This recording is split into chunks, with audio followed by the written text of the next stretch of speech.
In this video, we're going to talk about observations and inferences. Both of these are important skills in science, but they are things that we want to be able to distinguish. So coming into it, observations. An observation is anything that is objectively sensed or measured. And so this can be a qualitative observation that's non-numerical, or it can be a quantitative observations, which are numerical. So anything that is sensed or measured, that is an observation. So if I see something and I see the color of it, that is an observation. If I see the size of it, that is an observation. If I see it moving, that is an observation. Qualitative observations are anything that are non-numerical. These can be things like color, right? Something is green, something is blue. They can also be, how do I say it, somewhat subjective in their description. Something is hotter than something else. Something is colder than something else. Something is bigger or smaller than something else. Or just something is big.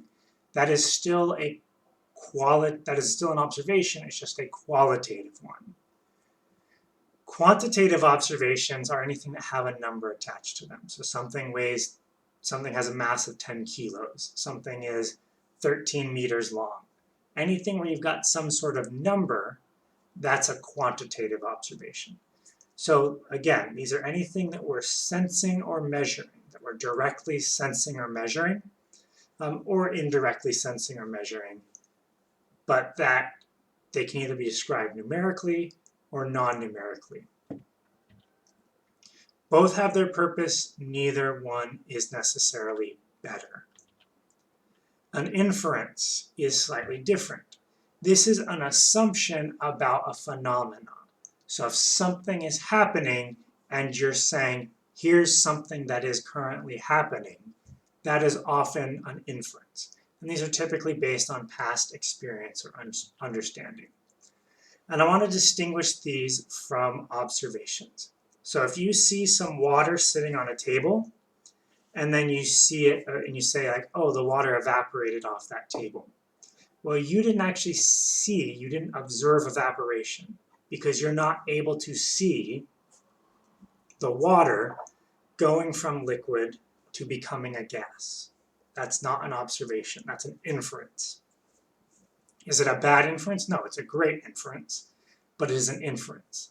The observation that you might quote there is, there was, a wet or reflective spot on the table, and over time that reflective spot got smaller and smaller and smaller. That's an observation.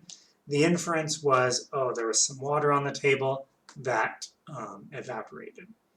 We want to distinguish these two and not kind of conflate them. Both are useful, both should be used in labs, but it's important to realize when you're talking about something, did you actually observe it, measure it, like record it, or did you infer something?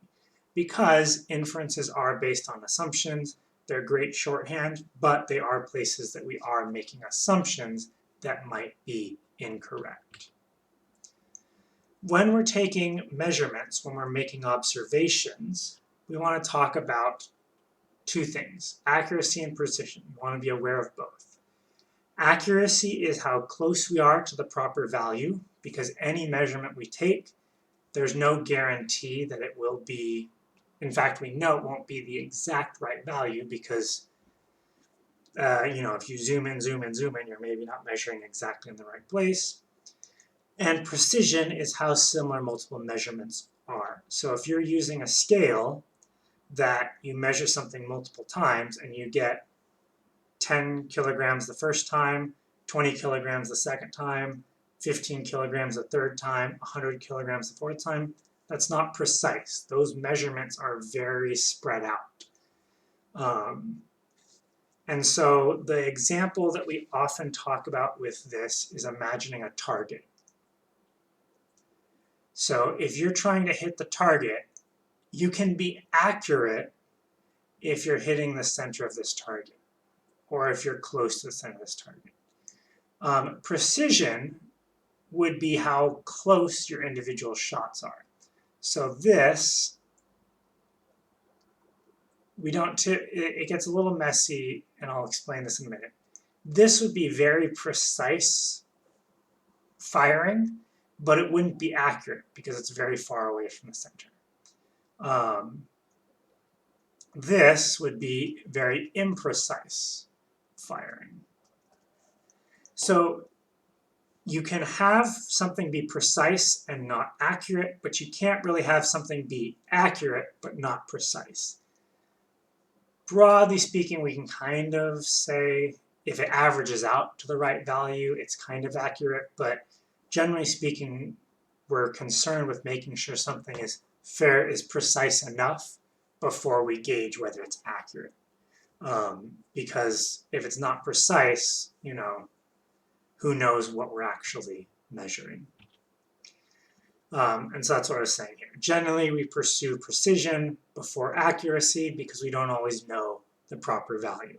But if we have a lot of data that's really, really close, it's unlikely that that's just randomly in the wrong spot. So that's what we're talking about with observations, inferences, precision, and accuracy.